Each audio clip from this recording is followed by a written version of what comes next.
you. Thank you very much. Thank you. Good evening. Welcome to Enough Rope Broadcasting tonight from Melbourne. Delighted to be here. And the man we're about to meet, well, he's been responsible for many of the funniest moments of the last 40 years. How's this for some credits? The 2,000-year-old man, Get Smart, Blazing Saddles, Young Frankenstein, and, of course, the hit musical The Producers, which has just opened in Australia. He's also responsible for my favourite definition of comedy, which is this. Tragedy is when I cut my finger. Comedy is when you walk into an open sewer and die. Ladies and gentlemen, Mr. Mel Brooks.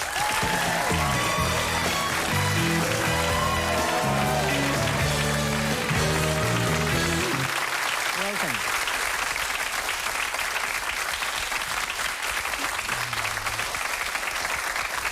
Thank you, thank you. Is this free? That is free and it's all yours. Okay. The glass, not the water, I'm afraid. Mel, it is a delight to have you here, and when The Producers first appeared as a film in 1968, it went okay, but when it was a musical on Broadway, it just blew everyone away. 12 Tonys, the most ever. Why is it such a hit this time round? I haven't a clue. Actually, it was kind of outrageous and a bit before its time in 1968 when it was released as a film. I mean, just the phrase, springtime for Hitler. There were a lot of Jews in New York, you know what I mean? And they didn't take to it, you know? So, I mean, it was a strange story about a couple of scoundrels who were trying to raise a lot more money than they needed, so therefore they needed a flop. If it closed, then they could take all their money and go to Rio. But if it was a hit, they've sold 1,000%, they could never pay it off. So, I mean, it was a little complicated plot, and it was and a few smart people liked it. And then there was a thing called video, and then there was a thing called DVDs. And it became more successful. And so the time was ripe for it, actually, to go to Broadway. David Geffen, very famous American music mogul, very short, very little guy, wears high heels, like. And David said, this could be a musical. This should be a musical on Broadway. I said, David, forget it. It's just become a hit movie. It's just, they're selling the DVDs. Don't annoy me. And he says, no, it could be, you know, write songs for it. I said, no, I don't think it's going to work. You know, it's a perfectly good little film. Let's leave it alone. But he's like a terrier. You know, he gets at the cuff. You can't shake him off. So I said, okay, I'll write one song. If you like the song, we'll go forward. So the first song I wrote was a song called Where Did We Go Right? And it happens because Springtime for Hitler is a big success. And instead of the flop that they were expecting, they got this big success. So they sing this song. Oh, we knew we couldn't lose. Half the audience were Jews. Oh, where did we go right? So, I mean, he liked that song, so I went on to write other little ditties, other little songs, and little by little, it became a show. The extraordinary thing about The Producers, this great comic premise, is it's actually based, to some extent, on someone you knew. Yes, I worked for a guy who should be nameless because he has grandchildren. And he wore a kind of a charcoal gray alpaca overcoat and a Homburg. Winter, summer.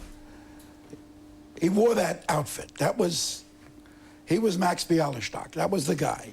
And every day, there'd be 3 or 4 little old ladies who could just about manage to get up the steps to get to his office with the little checkie. They'd always write out a check to his current production, which was always named Cash. That was the name of his current play, Cash. Cash the musical. Cash the musical, Cash the drama, Cash the comedy, it was always Cash. And he would invariably make love to them on a cracked leather couch. And instead of being angry for being, you know, they made nothing with their investment, but they were grateful for being wanted and treated like young girls again. So they loved Bialystock. And he was the character that was in my mind, and I was the Leo Bloom, the little caterpillar, who would one day become a butterfly and be in on Broadway, and you know, it took shape, and I began to write it as that, you know, after a little while, you know. For those who haven't seen it, we have here a clip actually from the film. From the film? From the film, which will give you some sense of the magnificence of Springtime for Hitler. Oh, thank you.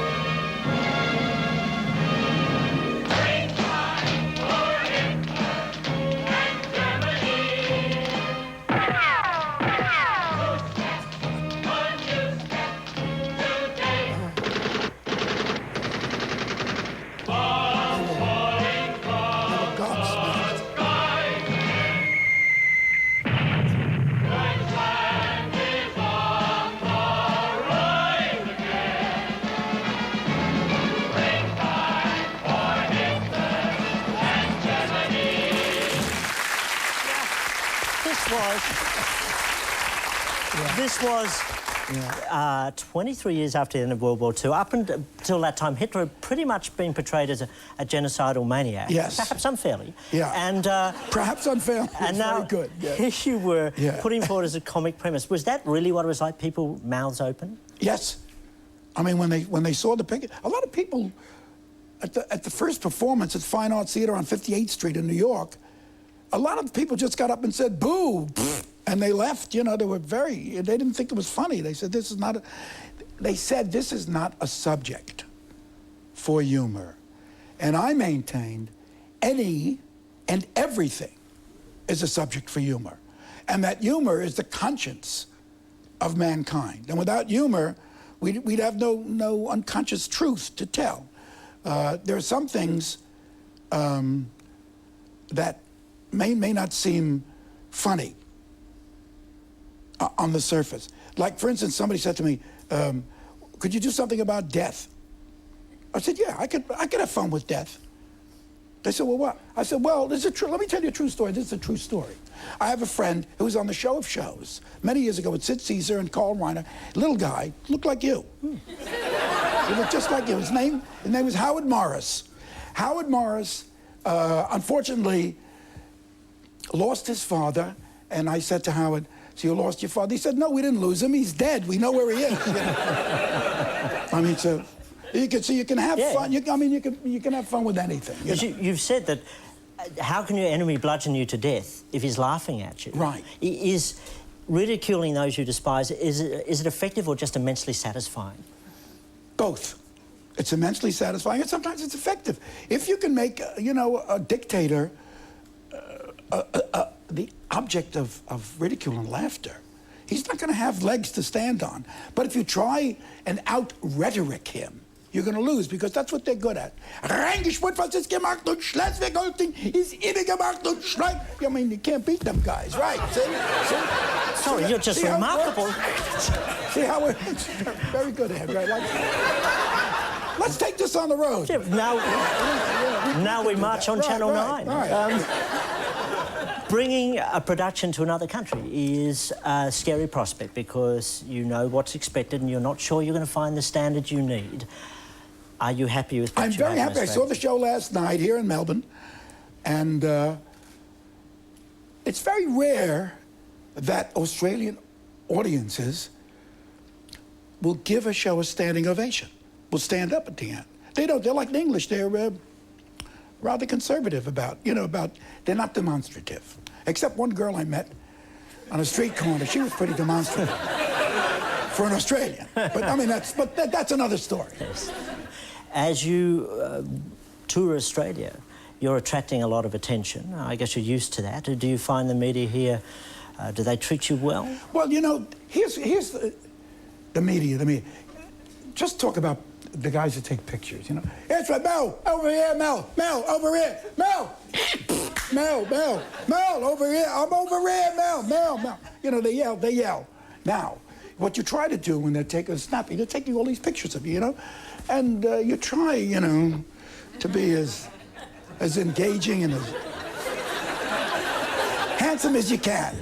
But all you got to do is one picture like this. It's in every paper. It's the only picture they'll print. There's that picture, that's the Harpo picture, and if I do anything like this, It's in immediately, you know. Yes. So, I mean... And thank you. You've just given us the promo for the show. I appreciate it. You've said that your comedy comes from rage, that even though you may be better and smarter, that you still don't belong. Now here you are, probably the most beloved, if not the most successful comedian of the last 40 years, every award known to man. What part of you doesn't belong? I think whatever I said, I take back. I rescind. No, everything belongs. I'm very happy. Yeah. I've never had it so good. I mean, there's not a gorgeous cocktail waitress that won't have a drink with me, you know. I mean, as long as I pay. But, I mean, I'm very happy. Everything is worked out. I'm married to the most gorgeous woman that ever lived. She's very talented. Her name is Anne Bancroft. She's beautiful, I gotta tell you. And she's my beloved wife. She loves me. She couldn't come here because she's making a movie with another guy called Brooks, James L. Brooks, a different guy. But I got it good. I got it good. You know, I mean, if I want to order a sirloin steak, I order it. You know, I don't worry about it. You are the master of your sirloin steak. Yes, I am. But it wasn't always so. No, it wasn't. And you know that saying, the past is another country. Things happen differently there. You grew up in another world, which was... I grew up in Brooklyn. In the Depression. During the Depression. What was the world like for you as a kid? Well, I mean, I didn't know... Well, we were happy. There was my mother. My father died when I was only 2. My brother Irving was 10. And my mother was only like 29 or 30. She had to raise these 4 children. Irving, Lenny, Bernie, Mel, you know. She had to raise 4 boys. And she did a very good job. I mean, we didn't have much meat or fish or anything, but we had beans and eggs and things, and we were happy. We were, you know, and everybody in the neighborhood, you had a million foster parents who sat on the stoop and watched the traffic go by and said, Melton, get out of this. Melton, I'm going to tell your mother. Melton, you know. So you had all these other mothers, and it was a very happy, there was a lot of love. Well, you were adored. It was a very good, I didn't walk until I was 4 because they just threw me from one to another, you know. I mean, it was really great, yeah. Somebody's taking a picture, right? Yeah. In your gang, you were the king of corner shtick. What was that? Yeah, well, I was a street corner comic, you know. Yeah. And I would, here's a sample of my great humor in those days. I met a girl. This girl was so skinny. I mean, I'm talking about a skinny girl. This girl was slender. We're talking skinny. I took her to a restaurant. The maitre d' said, check your umbrella. That's how skinny this girl was. I mean, that's how bad these jokes were, you know. But I've come a long way since then. Yeah. You'd stand around on the corner with your guys. Yeah, and then finally I got a job working in the Borscht Belt. Yeah. You know what the Borscht Belt is? No, explain. Well, it's where Jews go to the mountains, and they're supposed to get fresh air and do exercise, and it's supposed to be healthy, but they just eat. They sit and eat. That's why they eat a lot of borscht. It's called the Borscht Belt. And what happens to these Jews is that they're remarkable people. They cut up vegetables, and they cover them with a ton of sour cream, which, I mean, you think, you know, cholesterol, you know? And they cut off a heel of pumpernickel bread, and they slather it with sweet butter that thick. And they eat the bread and butter, and they eat the cut vegetables with all the sour cream, and then they sit on the porch after their lunch, and they rock, and then they die. And then you would think they die because of this incredible infusion of cholesterol. No. They die because they love to sing Dancing in the Dark. And it's a very rangy song, and they never start it in the right key. Now, for instance, if Bing Crosby were to do it, and he always did it correctly, I'll do a quick version. Sure. Dancing in the dark till the tune ends. We're waltzing in the dark, and it soon ends, and we can face the music together. Dancing as we're dancing in the dark. And that's pretty high. That's as high as it can go. Now, here's where the Jews start. You're supposed to start dancing, you know. Here's where the Jews start. Dancing in the dark, you know. They're cute, they're cute. They're on their... dancing in the dark, till the tune ends, we're all singing in the dark, and it's sooner, and we can face the music together. Boom, they have a stroke, and they go, you know. That's what it is. It's the truth. Can I take you back to your first recorded stage performance, which was in a melodrama when you were 14 called Uncle Harry? Yes. How did that go? It was a melodrama. It was a murder mystery. Uncle Harry, and I was Harry, and I was accused of killing my sister-in-law, which I didn't do, and I was very nervous. And the district attorney said, "Harry, here, let me pour you a glass of water, and take your time, drink your water, and tell me about Letty and Hester and the story, you know." So I reach for the water. I reach for the water, and the glass is wet. And boom, it breaks right on stage. And I walk down to the footlights.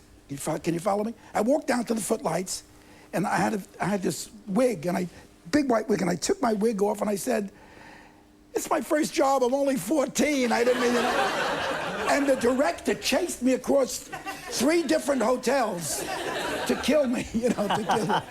That was my first performance in a melody. And I said, well, maybe I'm made for comedy, you know? Maybe, you know? Perhaps I should do comedy, you know? When you were 17, you went to war, like so many of your generation. Yes. What sort of a war did you have? Did people actually shoot at you? It was called World War II, remember? Yes. It was a big war. How quickly people forget. Yeah. I remember I was with the 1104th Engineer Combat Battalion, attached to the, I think, the 78th Division of the 7th Army. And we were near the Germans, and they were on the other side of a creek. And we were on one side of the creek. And we could hear them singing, "Ja, ja, ja, ja, wieder reingesch, ja, ja, ja, ja." And I said, give me that bullhorn, you know? And I said, "I've been away from you a long time. And every night I just don't tell how I feel. Your love is real near you. I want to be the furthest time in this long time. Well, birds are singing soft and low. 1 out of 2, Swanee, you're calling me." And I did, "Swanee, how I love you, how I did a Jolson medley, and believe it or not, at the end of the medley I could hear, So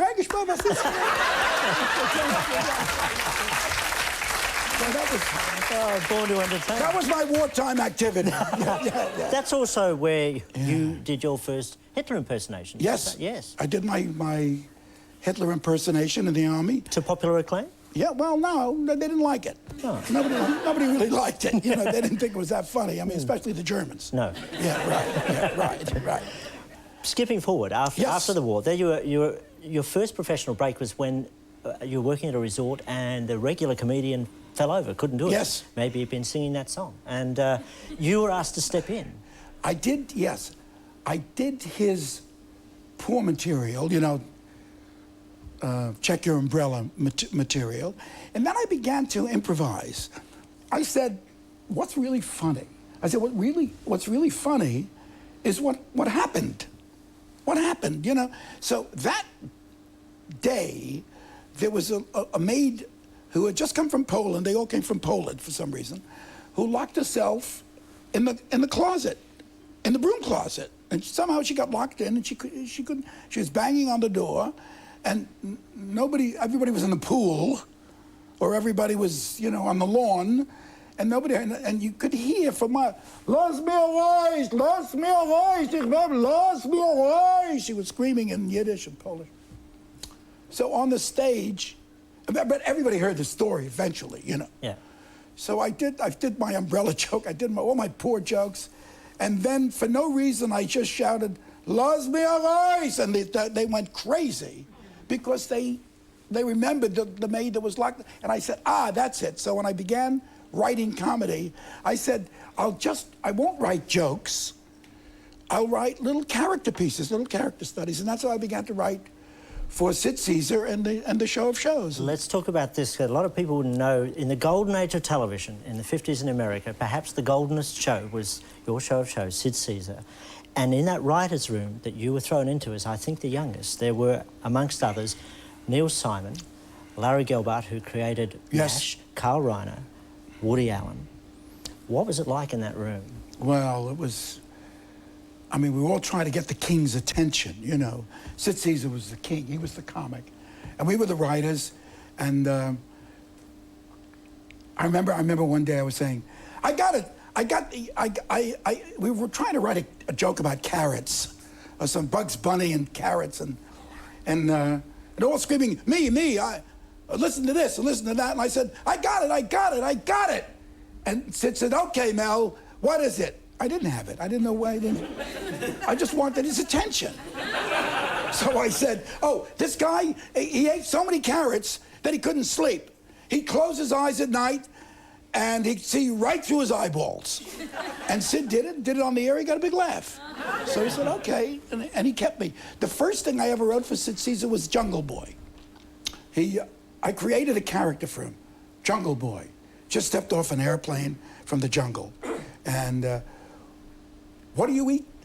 What keeps you alive? What's your sustenance, Jungle Boy?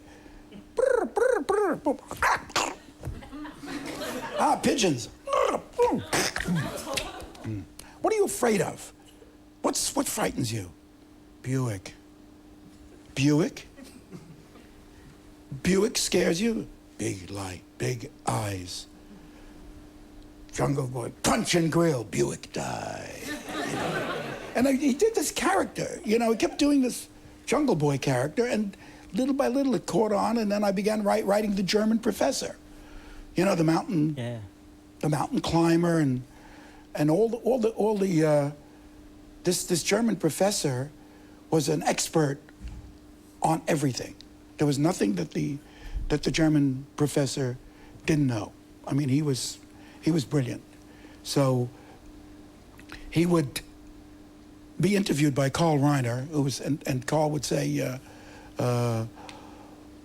you've climbed all the mountains in the world. He said, yes. To hide a mountain, I'm right up there. But he says, and what do you do if your rope breaks? Well, scientifically, if you're climbing on the top of a mountain and your rope breaks, start screaming. And scream as loud as you can for as long as you can.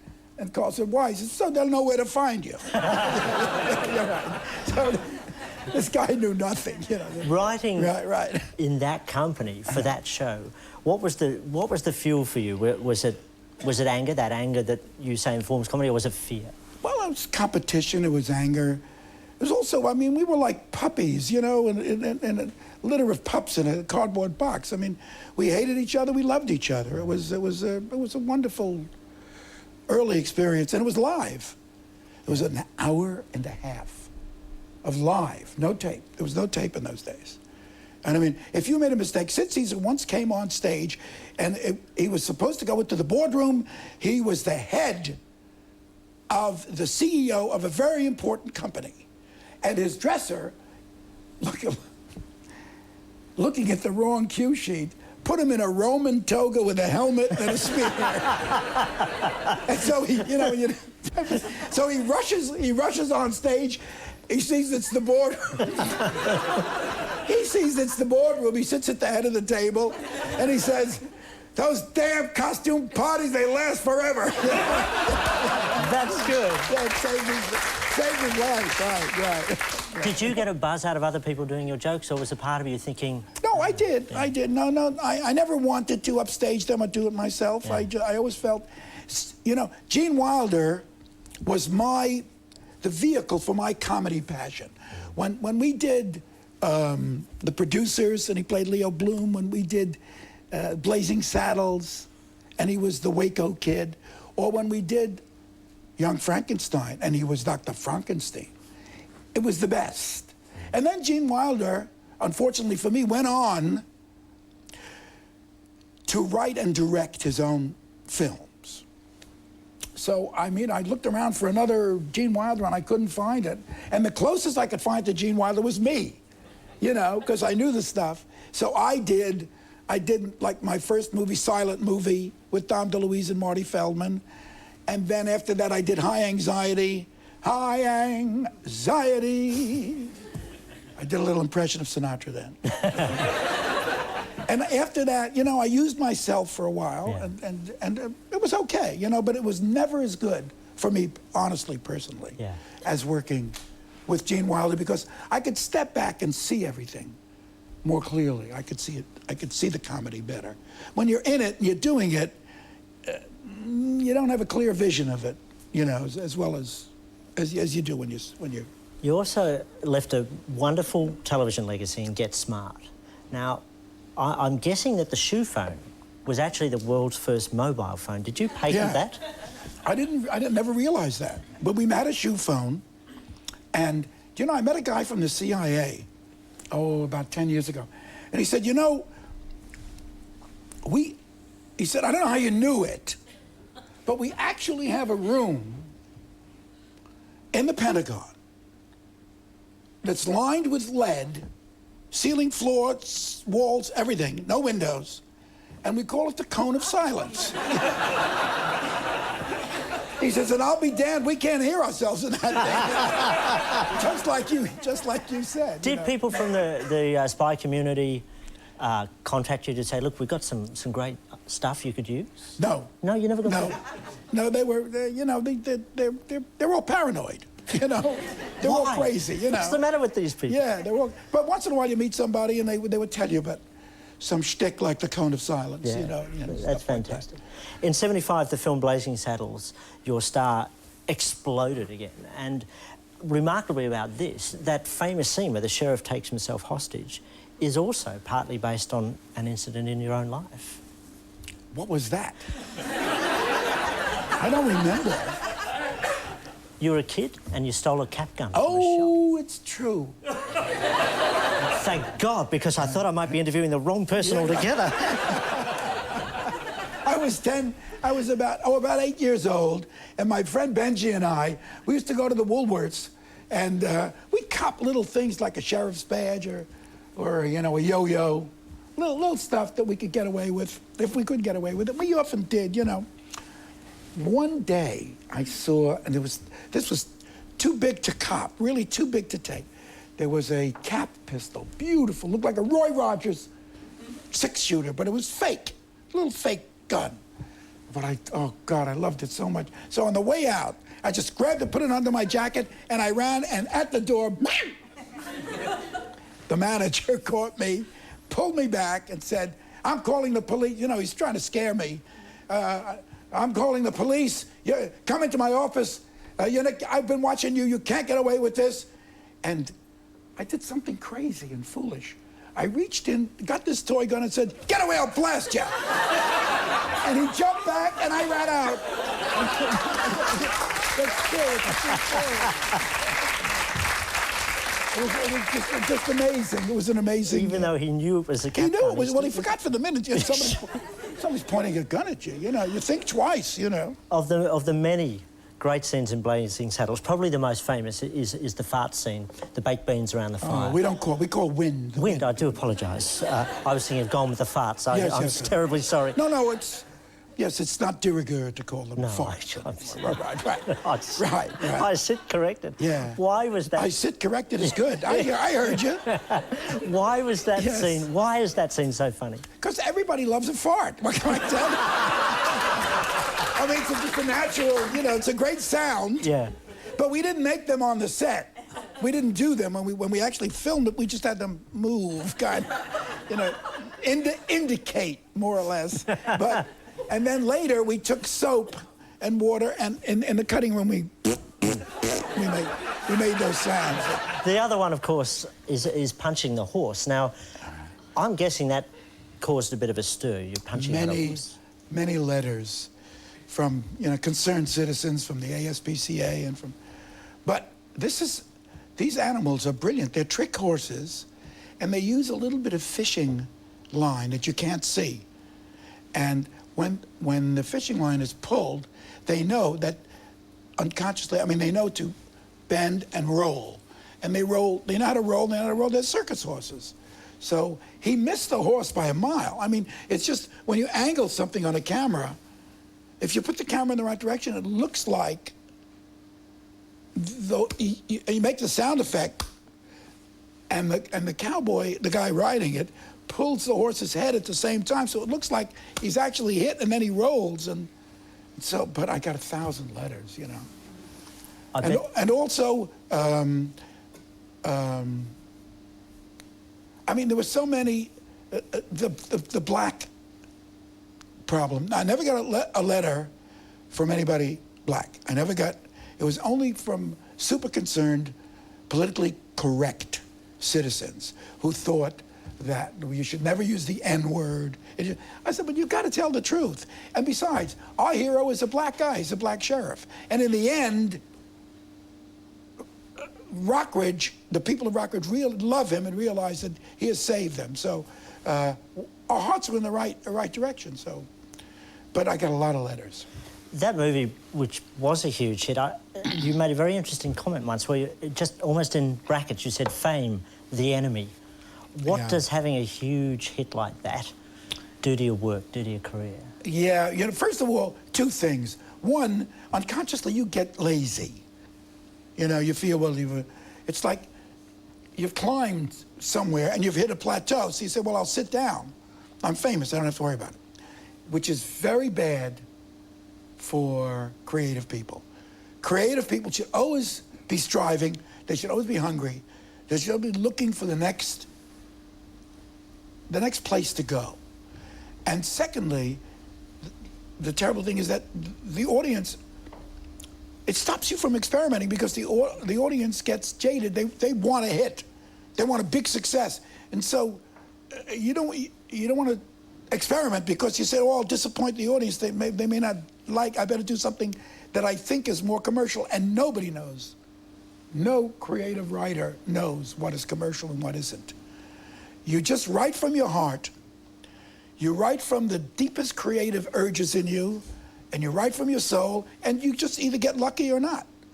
But if you try to create something that you think is commercial, that will go, like, that's studio thinking. That's the people who run studios think like that. But the writer should never think like that. So a hit is a bad thing for the writer. Do you ever go into your movies, sneak in, watch them anonymously? All the time. Yeah? Sometimes they catch me and I have to pay. Thank God you're the producer. Yeah, I'm Mel Brooks over there. Oh, Mel Brooks, come on. It's, you know, it's $7.50. You know. Is that a great thing, watching people's faces? Oh, it's great. Sometimes I sneak in, I go down to the front row, and I wear a little cap, and I turn around, I look, and I see the bathed. Sometimes they're not laughing, but it's just as good. Their faces are bathed from the silver glow of the screen with smiles and happiness. And you say, gee, I've done that. I made them happy. I made them smile, you know? And it's a great treat. It's a great treat. It's, you know, it's like worth it all. I mean, my contract has always been with the audience, never with the critics. You can't ever win the critics. The critics are, they're in trouble. They're envious people. They can't do it, you know, so they're angry at you for doing it. So you never should try to please the critics.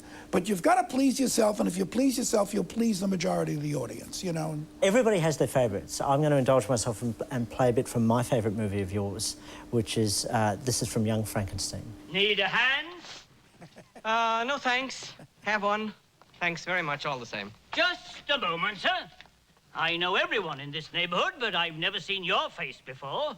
Can you account for yourself? Yes, I am Dr. Frederick Frankenstein, newly arrived from America. Oh, yes, sir. I was told you were here. Well, I'm Constable Henry, sir. Pleased to meet you. How very nice to meet you, Constable. Why, you're chilled to the bone, sir. A perfect comedy film.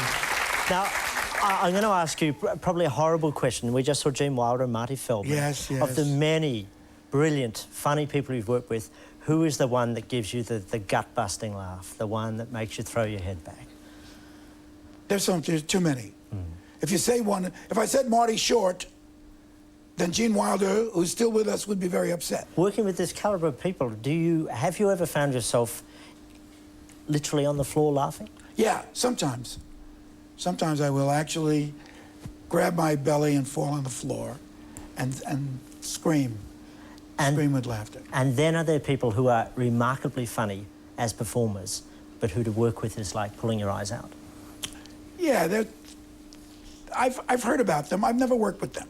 So, you know, if somebody has a bad reputation, if somebody is a prig and always nasty and always selfish, I just simply won't work with them, because comedy doesn't thrive under those conditions, you know. Yeah. None of your productions have female leads. For you, are women as funny as men, or it's just an irrelevant distinction? Madeline Kahn was one of the greatest comedy artists that ever lived. And she killed me. She was the funniest.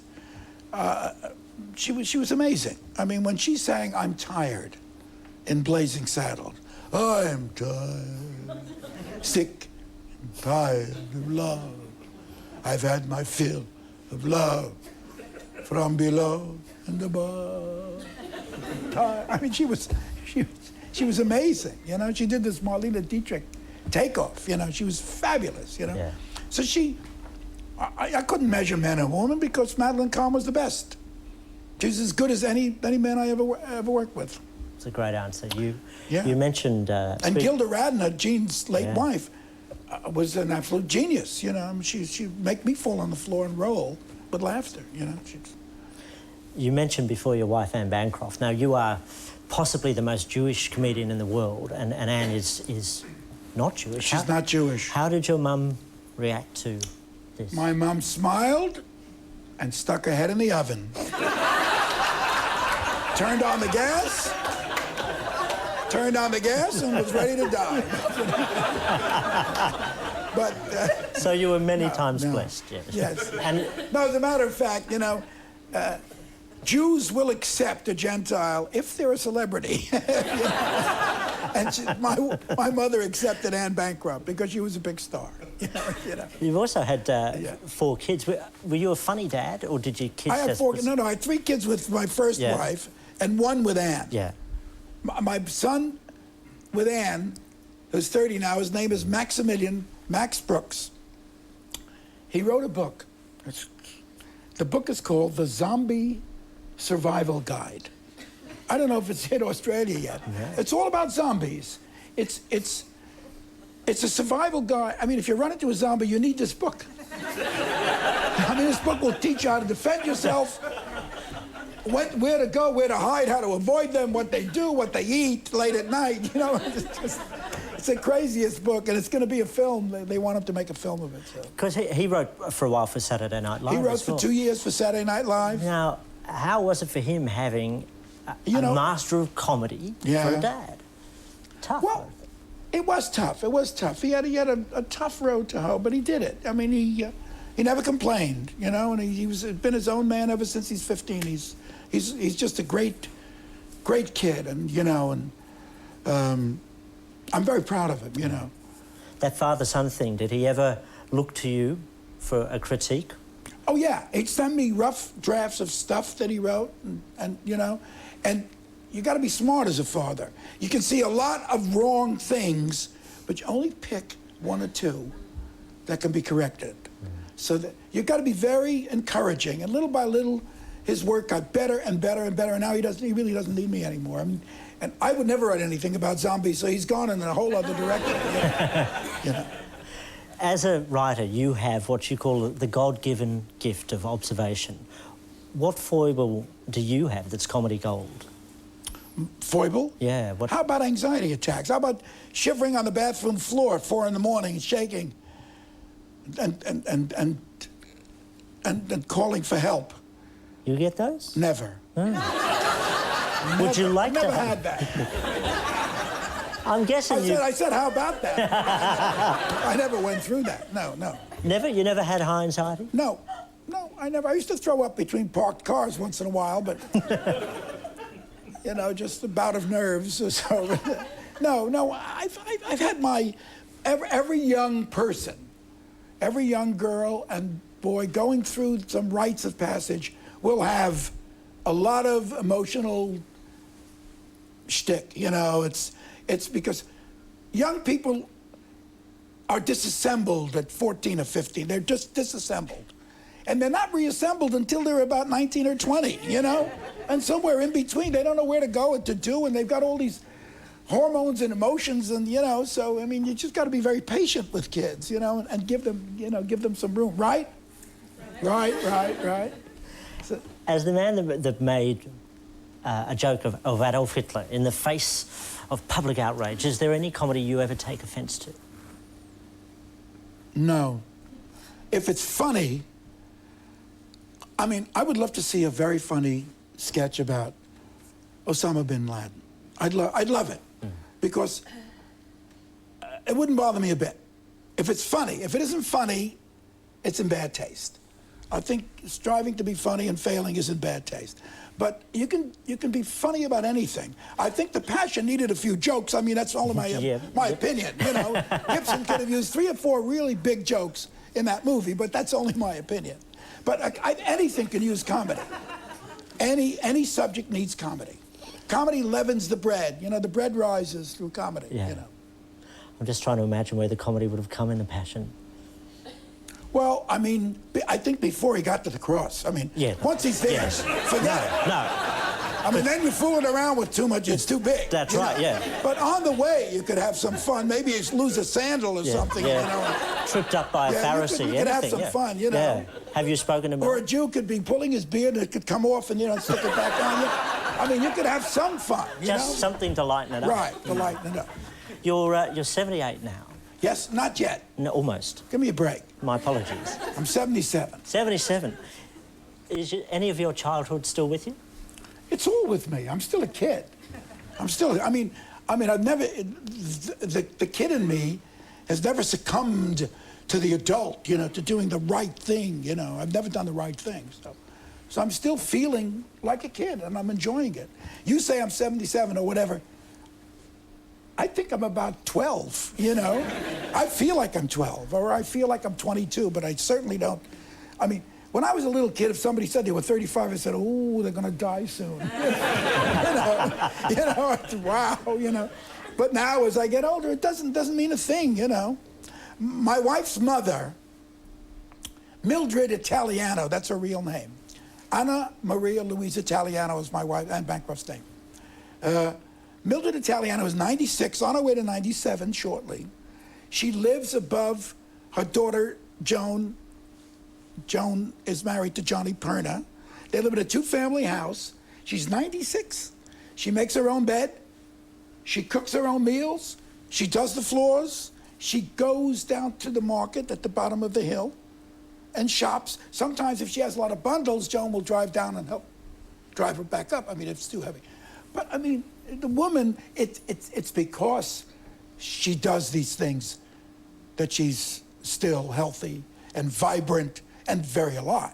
I mean, once you give up and say, oh, I'm just an old person, I better sit in this chair and rock, you know, and sing Dancing in the Dark, you know. Don't hit that note. You know, but I mean, but you mustn't ever give in to, you know, to thinking you're old, because you're never old. Your mind, and I tell you this, and listen to me carefully, your mind is never, ever old. It's eternally young. Your mind is eternally young. Yes. And if you keep alert and alive and aware of what's happening in the world, and you read and you see things, you'll never grow old, especially in your mind, you know. You said a lovely thing once, that comedy is the opposite of death. What did you mean by that? Well, when you're dead, it's very quiet. It's very, you can hardly, you never go anywhere. No, you know? No one calls. You never see anything. Yeah. But, I mean, but comedy is lively. Comedy is joy, you know? And that's what keeps us going. I mean, we've got to look forward to little happinesses, you know, little joys, and comedy is very important. It's a vital thing.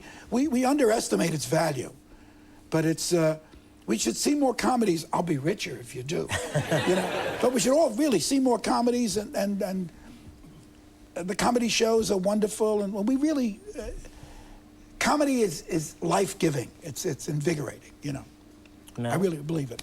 your comedy, your very presence is a great affirmation of life. I thank you Andrew very much. Denton. Mel Brooks, Right. thank you. Thank you. Thank you. Thank you so much.